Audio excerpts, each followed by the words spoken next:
പോലും ജയസന്താക്കലൊക്കെ ഉണ്ട്. വ്യക്തിപരമായിട്ട് ബന്ധമൊന്നുമില്ലായിരുന്നു. അങ്ങനെ പിന്നെന്താക്കി ഉസ്താദത്തിന്റെ അടുത്തൊക്കെ വിളിക്കുകയും പിന്നെ നല്ല ബന്ധങ്ങളായി. കാമിനെ കാണും, സംസാരിച്ച് കിതാബുകൾ അങ്ങോട്ടും ഇങ്ങോട്ടും കൊടുക്കുകയും ആശയവിനിമയം നടത്തുകയൊക്കെ ചെയ്ത്. പിന്നെ ഏത് സമയത്തും കാമിന്റെ ഫോണൊക്കെ അറ്റൻഡ് ചെയ്ത് ഒക്കെ ചുമതല എനിക്കായി. വിളിച്ചേട്ടൻ ജിദ്ദയിലേക്ക് മാറി. ജിദ്ദയിലേക്ക് മാറിയ ശേഷം ജിദ്ദയിലേക്ക് മാറി ഒരു 6 വർഷം കഴിഞ്ഞതിന് ശേഷമാണ് ഇത് നടക്കുന്നത്. അതന്നെ കാമിന്റെ അടുത്ത് കാമിന്റെ സെക്രട്ടറി ആയിട്ട് കാമിന് പോണവർക്കൊക്കെ പോവുക. ഈജിപ്തിലും അതുപോലെ പിന്നെ എന്താണ് മൊറോക്കോ അതുപോലെ ലെബനാൻ ഇവിടൊക്കെ പോയിട്ടുണ്ട് പല വർഷം. മൂപ്പര് പോണവർക്കൊക്കെ മൂപ്പരുടെ കൂടെ പോവുക. അത് തന്നെ ആയിരുന്നു. അപ്പൊ അങ്ങനെ എന്താക്കി പിന്നെ ഉസ്താദ് വന്നു. അങ്ങനെ പരിചയമല്ല. പിന്നെ ആദ്യത്തെ സമ്മതത്തിന് പിന്നെ ഈ സിൽവർ ജൂബിലിക്ക് മൂപ്പർക്ക് ചെറിയ ഓപ്പറേഷൻ ഉണ്ടായത് കൊണ്ട് വരാൻ കഴിഞ്ഞില്ല. പിന്നെ ഉസ്താദായിട്ട് അങ്ങനെയുള്ള ബന്ധങ്ങൾ ആയി. പിന്നെ മൂപ്പരോട് പറയേണ്ട കാര്യങ്ങൾക്കൊക്കെ നമ്മളെ വിളിക്കും. ഞാൻ ഫോൺ വിളിച്ചിട്ട് അങ്ങനെയാണ് ബന്ധമാവുന്നത്. അങ്ങനെ ചുരുക്കത്തിൽ അങ്ങനെ എന്തായി മൂപ്പര് വന്നു. ആദ്യത്തെ സമ്മതത്തിന് വന്നപ്പോൾ തന്നെ അന്ന് എന്താണ് അലി വാലി ജിറ്റി ഉണ്ടായിരുന്നു. ഒരുപാട് ആളുണ്ടായിരുന്നു സമ്മതത്തിന്. എനിക്ക് തോന്നുന്നത് മർക്കത്തിന്റെ പിന്നെ ഇയാളുണ്ടായിരുന്നു. ആദ്യമായിട്ടുണ്ട് റാത്തി പണ്ഡിതനായ പിന്നെ യുവയാണ് താമസം അഹമ്മദ് ഖുബൈസി.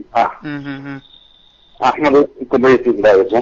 അപ്പൊ ഇതുമായിട്ട് എന്തായി അങ്ങനെ ഇയാൾക്ക് ഇത് കണ്ടു വെക്കുമ്പോ വല്ലാത്ത മർക്കത്തിന്റെ പിന്നെ സെറ്റപ്പും സമ്മാനമൊക്കെ കണ്ടുവെക്കുമ്പോ എന്തായി വല്ലാത്ത ആവേശം.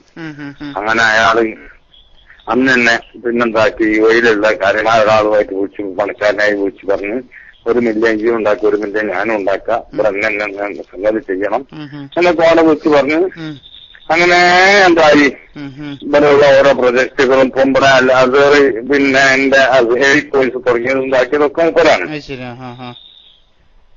കാമിലാണ്. അങ്ങനെ പോന്നതാണ്. അങ്ങനെ അങ്ങനെ അങ്ങനെ അങ്ങനെ പോന്ന് പിന്നെ എല്ലാ സമ്മതത്തിനും മൂപ്പര് ഒരു സമ്മതത്തിനൊക്കെ മൂപ്പര് വരും. പിന്നെ മൂപ്പര് തന്നെ ഇന്റർനാഷണൽ മീലാദ് എന്നുള്ളതൊക്കെ മൂപ്പര് തന്നെയാണ് നടത്തല്. അതിന്റെ കംപ്ലീറ്റ് കാശ് മൂപ്പരെ എടുത്ത് വയ്ക്കലും. അത് കാമിൽ തന്നെ. ഓ കംപ്ലീറ്റ് വയ്ക്കണം. പിന്നെ നമ്മളിവിടെ ഒരു വില്ലെടുത്തു. കോഴിക്കോട് ഒരു വീടെടുത്തിരുന്നു. മൂപ്പര് വീട്ടിൽ ദിവസം നടക്കുന്നുണ്ട്. ഓ ജിദ്ദ മൂപ്പര് വീട്ടില് ദർശനം നടക്കുന്നുണ്ട്. നമ്മളെ ഷാഫി മദബുണ്ട്, അൻഫി മദബുണ്ട്, 2 മദബുണ്ട്. ഹലോ പറഞ്ഞു വെച്ചിട്ട് കേൾക്കുന്നുണ്ട്. കേൾക്കുന്നുണ്ടല്ലോ അല്ലെ? കറുപ്പുണ്ട് വീണ്ടും വിളിക്കണം. അപ്പൊ അങ്ങനെ ആയി. ചുരുക്കത്തിന് പറയാ ചുരുക്കി പറയാം. ഏതായാലും ഈ സമ്മതത്തിന് വന്നപ്പോ ഈ മുടി കൊടുത്ത സമയത്ത് സത്യത്തിന് മൂപ്പര് ഉണ്ടായില്ല. അതിനെ ചെയ്യാൻ കുടിച്ചില്ല. നിങ്ങളോടൊന്നും പറഞ്ഞോ? ഓ സ്റ്റേജ് വന്ന് തന്നെ എന്നോടല്ല ചൊല്ലു, എന്നോടും പറഞ്ഞു, ചൊല്ലിക്കോണോണ്ടും പറഞ്ഞാണ്, പിന്നെ ഡിസാനോടും പറഞ്ഞാണ്. അപ്പം തന്നെ ഇത് അഹമ്മദ് ഹസറത്ത് ഒരു പക്ഷേ ഇവിടെ എന്താ ജനങ്ങളെ ഇടയിൽ ഇങ്ങോട്ട് ആളാവാൻ വേണ്ടിട്ട് ജനങ്ങളെ ആവേശം കൊള്ളിക്കാൻ വേണ്ടിട്ടും അതുപോലെ ജനങ്ങളുടെ ഇടയിൽ ഇങ്ങനെ ഇങ്ങനെ ഇങ്ങനെ ഇങ്ങോട്ട് ഉണ്ടല്ലോ, അങ്ങോട്ട് എന്താ പറയാ നമ്മള് ഇങ്ങോട്ട് ആളാവാൻ വേണ്ടിട്ട്, അതായത് പൊങ്ങച്ചത്തിനും വേണ്ടിട്ട് തന്നതായിരിക്കും. അതുകൊണ്ട് അത് ഒറിജിനൽ ആണോ അല്ലേ എന്ന് നിങ്ങൾ പരിശോധിച്ചതിന് ശേഷം മാത്രം എന്താക്കിയാൽ മതി. നിങ്ങൾ പിന്നെ ജനങ്ങളോട് പ്രഖ്യാപിച്ചാൽ മതി. അല്ലെങ്കിൽ ഈ കാണുന്ന ജനങ്ങളൊക്കെ നിങ്ങൾ വഞ്ചിക്കലാവുന്നു. ഓ അന്നേരം തന്നെ പറഞ്ഞാണ്.